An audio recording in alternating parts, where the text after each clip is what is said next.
Hello everyone, চলো আজকে তোমাদের সাথে একটা কলকা টিউটোরিয়াল শেয়ার করি। এটা খুব সিম্পল, একদম পাতা মোটিভ আর ডট দিয়ে এবং তিন কলকা দিয়ে একদম সিম্পল করার চেষ্টা করেছি।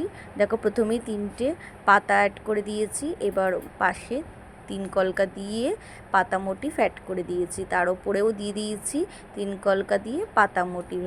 এবার সাইড থেকে আবার তিন কলকা দিয়ে দিলাম দুপাশে এবং ডটটাকে আরও ভালোভাবে ক্লিয়ার করলাম। এবার ওখান থেকেও আবার দুটো করে পাতা মোটিভ অ্যাড করে দিয়েছি। এবার ওখানটা ভরাট করার জন্য উপরের দিকটা আরও তিনটে করে আমি পাতা মোটিভ অ্যাড করে দিই, নিচেও পাতা মোটিভ অ্যাড করে দিয়েছি, আর চারপাশটা একটুখানি ডট দিয়ে অ্যাড করে দিয়েছি।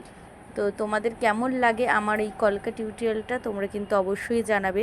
আমি ভয়েস ওভার দিয়ে সাধারণত দিই না, কিন্তু আজকে মনে হলো একটু ভয়েস ওভার দিয়ে তোমাদেরকে শোনাই।